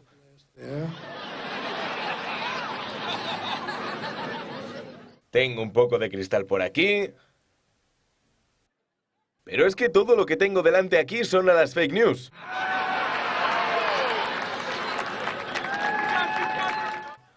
Y para alcanzarme, alguien tendría que disparar primero a las fake news. Y eso no me importa mucho. No me importa. Provocador hasta el último minuto, ¿eh? No le importa que disparen a estos de las fake news, ¿no? Bueno, y además yo creo que es muy interesante ver cómo en este meeting, que podríamos llamar de cierre prácticamente definitivo, le han debido obligar a centrarse.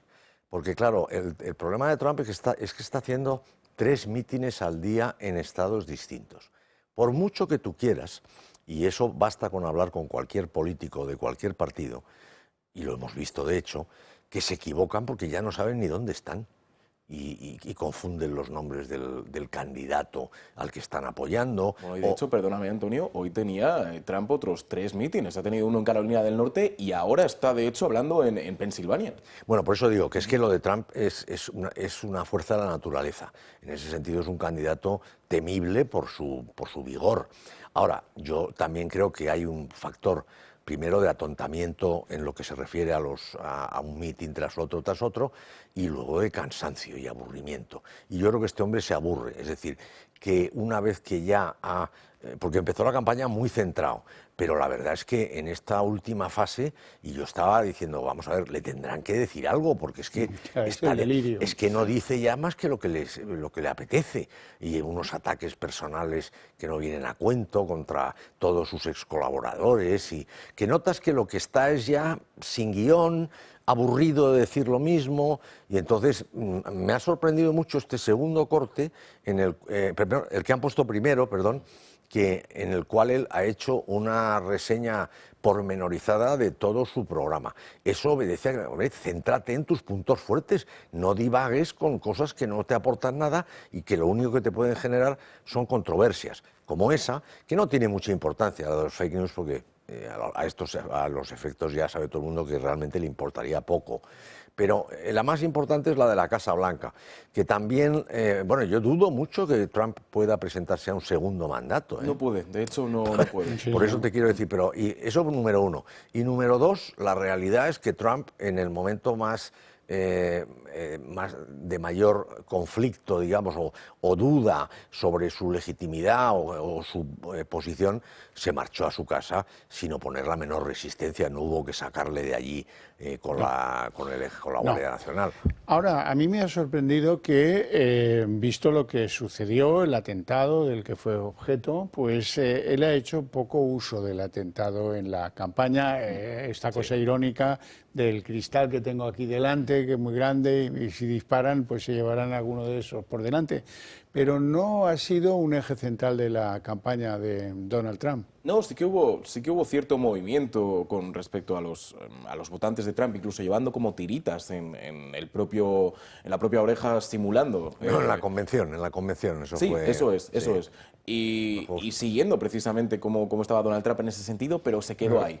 Entonces, sí. Cuando arranca la campaña, él se olvida del tema. Pero yo eso lo he explicado, lo he intentado explicar en alguna ocasión.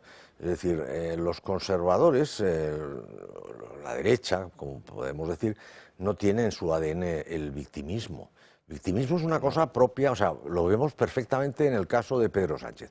Pedro Sánchez alterna la chulería y la prepotencia con el victimismo. Ayer salió de Valencia entre dos, poco más o menos que medio atontado, como si lo hubieran agredido en la cabeza y le tuvieran que llevar. Eso es una pose victimista, como ya demostró en los 5 días que se marchó a su casa enamoradísimo y dolido con las, no me acuerdo ya ni con qué era, con las investigaciones, con la imputación de la mujer. Es decir, eso es una postura clásica de la izquierda, pero de la izquierda moderna además, es decir, que busca sobre todo victimizar a la sociedad. Y lo vemos en todas las parcelas, es decir, si tú te puedes considerar víctima, realmente has ganado una baza muy importante. Mientras que yo recordaba que Aznar, en el atentado que sufrió, que no fue poca cosa, o el mismo Rajoy, que sufrió un accidente de helicóptero. Bueno, no, el puñetazo que le dieron en campaña, que te podía haber dejado seco porque te lo dieron en la sien, y además desprevenido. Pues no, jamás hizo uso de eso políticamente. A mí me hubiera gustado ver el uso que hubiera hecho cualquier líder de los actuales en la izquierda sobre un puñetazo en la sien. O sea, es que hubiera sido una cosa de intolerable y no es propio, no hay que seguir adelante, uno no es víctima de nada, uno está defendiendo lo que defiende y pecha con las consecuencias, ¿no? Entonces, por eso no se ha utilizado, porque no es un argumento. Kamala Harris. Bueno, Sandro. mientras todo esto está ocurriendo con Donald Trump, Kamala Harris, pues digamos que ha intentado marcarse un Donald Trump, pero sabiendo quién es. Es decir, no va a aparecer vestida con un chaleco de basura o va a aparecer en un camión de basura. Sabe que ese no es su departamento, no es ahí donde ella brilla. Pero sí puede dar algo de espectáculo, aunque sea de forma indirecta. ¿Cómo? Yendo al programa Saturday Night Live. Dios, ojalá pudiera hablar con alguien que esté en mi piel. Ya sabéis, una mujer negra del sudeste asiático que se presente a la presidencia. Ambas, hermana.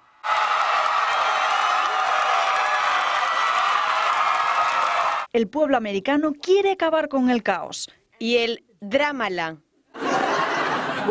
Con una nueva madrastrala, que se ponga su pijamala y vea una ronca mala. Como una rubia muy legalala. Bien, esto sobre todo es para intentar infundir, ¿no?, esa emoción que hemos dicho que en un primer momento tenía su campaña. Tendríamos que haber puesto un aparato de esos que simulan las risas en el estudio, porque gracia no nos ha hecho a ninguno de los tres, ¿no? Bueno, tiene un poco, en inglés tiene más gracia, sí. Y además, sobre todo, si ves lo que es la oposición del personaje que la imita, que está haciendo una parodia, con el personaje real. Es siempre chocante. Pero ni siquiera es original, esto ya lo había hecho Trump antes, exactamente con Jimmy igual. Fallon, de hecho, en una entrevista que estaban los dos en un espejo y Jimmy Fallon imitaba a Donald Trump con Trump delante, en la campaña 2016. Sí. Eso es, o sea que ni siquiera es original. Sí, bueno, pero también es verdad que, a pesar de que ha habido espectáculo, Kamala Harris también ha querido ponerse seria. El objetivo es arañar todos los votos que pueda. No, pero y esto por no ello... es ponerse seria, ¿eh? Esto no es ponerse seria. No, por eso que digo, que ha tenido tiempo también para ponerse seria. Y donde lo ha hecho ha sido en Michigan, con el objetivo de arañar cualquier voto que pertenezca al sector árabe. Quiero decir que este año ha sido difícil por la destrucción en Gaza y por las víctimas y desplazamientos en Líbano. Es terrible. Como presidente, haré todo lo posible para acabar la guerra en Gaza. rebañar el plato, pero no atinar, porque los votantes musulmanes están muy enfadados con la administración Biden por la falta de compromiso para con ellos. Y esto se ha visto en mítines en todas partes, en Arizona, en Nueva York. Les persigue el fenómeno del Michigan, donde peor, claro, donde hay más. Sí, pero bueno, tiene que hacerlo en cualquier caso. Yo lo que pasa es que creo que ha defraudado mucho Kamala Harris, es decir, yo esperaba más de ella, esperaba más, bueno, que se liberase un poco del yugo de ser vicepresidenta, que no obstante siempre tienes que estar un paso por detrás del presidente y no brillar demasiado. Entonces, bueno, yo no sé si se ha visto muy atada, pero no ha tenido en ningún momento una frase que digas qué barbaridad, oye, ahí ha hecho verdadero daño, ¿no? Ha sido todo frases de guión, guionizadas, repetidas hasta la saciedad. Yo la verdad es que me ha desilusionado mucho. Da la sensación de que ella no se cree su propio personaje. El otro va muy suelto y en cambio ella está como encorsetada por el... Bueno, y tiene que estar encorsetada porque en definitiva también ella sería el cuarto mandato de Donald Trump. Es decir, Donald Trump tuvo 2 mandatos personales, luego puso al señor Biden contra su voluntad porque él no quería que fuera Biden, pero Biden se empeñó y ya hemos visto que él es un hombre obcecado y difícil de manejar. Y eventualmente, una vez que Biden se desinfla afrontando ya esta campaña electoral, pues sitúan a Kamala Harris, que es la que tenían más cerca, y va a ser una más de las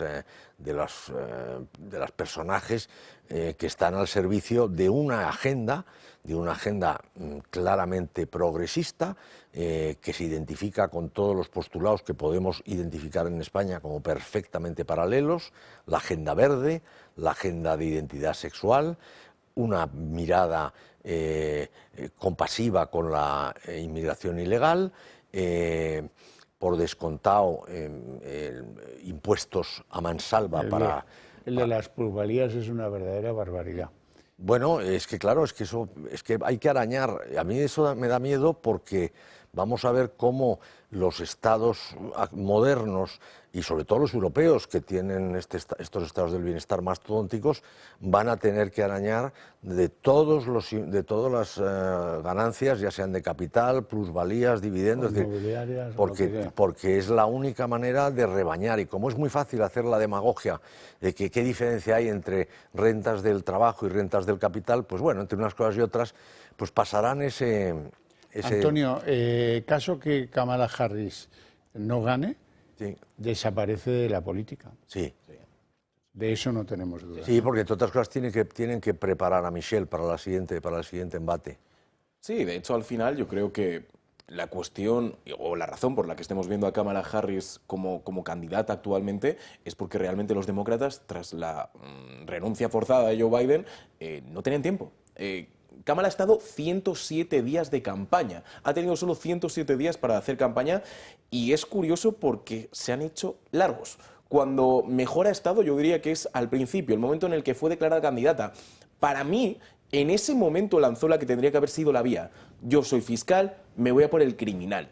Esa fue su primera frase y me pareció honestamente brillante, pero es que a partir de ahí es lo que has dicho. No ha habido imágenes, no ha habido frases, no ha habido momentos legendarios que puedas asociar a Kamala en esta campaña, como sí los ha habido, al menos en cuanto a imágenes, por parte de Donald Trump. Y Trump ofrece además un perfil que ya de alguna manera se ha convertido en parte del paisaje, es decir, resultó enormemente chocante en 2016, pero yo creo que a la gente, aunque haya encuestas que digan lo contrario, yo creo que les cae mucho más simpático y lo ven mucho más normalizado al personaje. Y desde luego ha intercambiado papeles con el Partido Demócrata. Ahora mismo son ellos es Trump quien representa a los trabajadores. Y yo tengo la sospecha de que Trump tiene muchas opciones de ganar. Muchas opciones de ganar. Sí, así parece. De todas maneras, Sandro, ¿quiénes han sido los grandes enemigos? Por un lado, de Kamala Harris y por otro de Donald Trump. Bueno, pues vamos a empezar, si queréis, con el expresidente de los Estados Unidos. Vamos a empezar con Donald Trump porque lo vamos a particularizar en un hombre, pero representa a toda la industria de Hollywood, a toda la industria de la música. Vamos a hablar de Arnold Schwarzenegger, porque aparte de ser actor, no hay que olvidar que Schwarzenegger fue un exgobernador republicano. De California. De California encima. Y sin embargo, lo que nos contaba el actor / exgobernador es lo siguiente en su cuenta de Twitter. Un comunicado que hacía en el que nos contaba lo que están a punto de ver, que necesitaban cerrar la puerta de este capítulo en la historia de Estados Unidos y que sabía que el presidente Trump no lo iba a hacer, que dividirá, insultará y encontrará nuevas maneras de ser más poco estadounidense. Nos decía Arnold que quiere que este país avance y pese a que tiene bastantes desacuerdos con la plataforma demócrata, cree que la única forma de conseguirlo es con Harris y Waltz. Bueno, sayonara baby a Donald Trump, eso es así. En cambio, ¿quién es el gran enemigo de Kamala Harris? Pues mira, aparte de Kamala Harris, que creo que es una de las grandes enemigas de Kamala Harris, lo que decía Xavier, lo tiene en casa y es nada más y nada menos que su predecesor, el actualmente presidente de los Estados Unidos, Joe Biden. Pero en serio, son tíos a los que quieres patear el culo. No sé si estás de acuerdo con esas dos definiciones de los dos Bueno, vamos a ver. Biden, como hemos visto, él es un hombre que ha sufrido mucho el dejar, se resistió mucho a dejar la presidencia y está muy amargado. Es decir, no le han permitido hacer campaña prácticamente.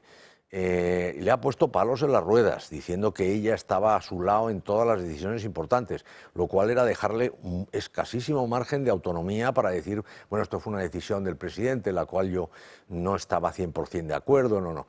Le ha cerrado esa puerta completamente. Solo al final consiguieron forzarle a decir que dentro de todo cada presidente imprimía su sello personal, que en su caso él había sido muy leal a Obama, pero que su presidencia obviamente había tenido sus distintivos personales propios.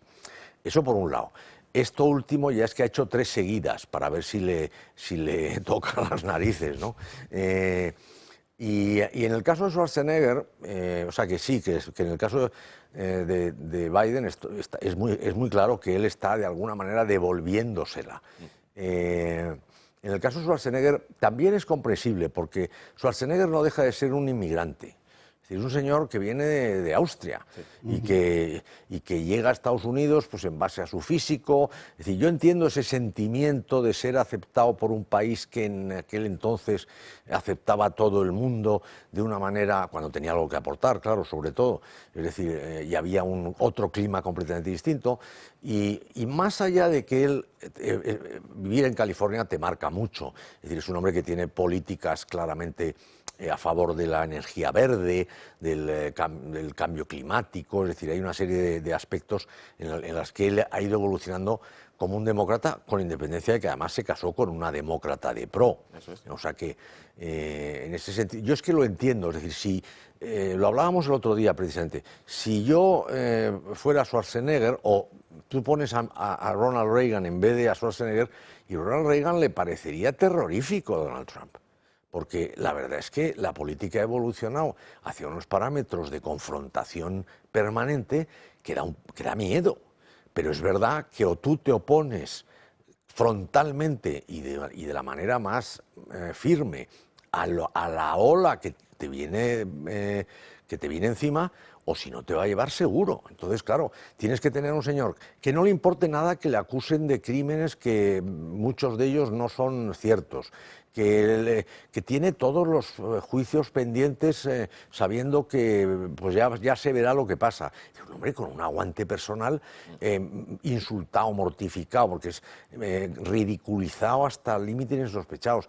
Tienes que ser una verdadera bestia para aguantar todo lo que es la maquinaria de la agenda progresista en tu contra, y además de forma, que es lo que decíamos antes, por eso la gente también se resiste, porque dices, votas a Donald Trump y que eres un fanático, un radical. No, es que la alternativa puede parecer, como le parece a Schwarzenegger, mejor, porque es mejor aceptada por el establishment. Pero eso no significa que la dirección que lleve el Partido Demócrata no sea muchísimo más peligroso y muchísimo más lesivo. Bueno, de todas maneras sí tiene razón Schwarzenegger en algo. Una presidencia Trump ya podéis apostar porque va a polarizar a la gente diariamente durante el tiempo que esté en la Casa Blanca.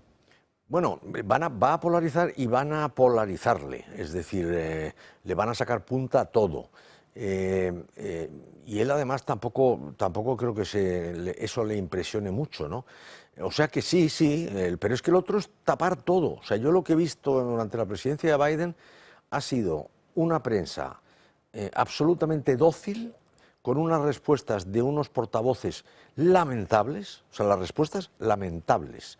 Y sin embargo, pues todo el mundo tragaba con las respuestas de la Casa Blanca y daba igual que fueran absolutamente mentira, daba igual que hubiera contradicciones, daba igual que el presidente estuviera en un declive manifiesto. Todo el mundo ha estado ocultando esa realidad. ¿Por qué? Porque había que mantener el statu quo. Trump viene con gentes interesantes en posiciones como Elon Musk. Kennedy, por ejemplo, también. ¿Perdón? Sí. Como Kennedy también, por ejemplo. Sí, bueno, no, y el antiguo candidato, que todavía soy incapaz de pronunciar su... Vivek Ramaswamy, puede ser. Sí, Ramaswamy. Pues son gente de primerísima línea. Sí. Y entonces lo que pretenden hacer es algo novedoso, en muchos sentidos. Puede salirle mejor o peor, pero lo otro ya sabemos lo que es. Puede salir mejor o peor en el caso de que gane. Sí. Que estamos en las últimas horas, pero todavía no, hasta que no certifiquen ahí el sello, no. No tenemos tiempo para más, lo dejamos así, esperaremos ansiosos los resultados y así se los vamos a contar, o sea que no sufran, que van a estar perfectamente informados. Así que os agradezco mucho la participación en el programa y a ustedes su interés desde sus hogares. Nos vamos.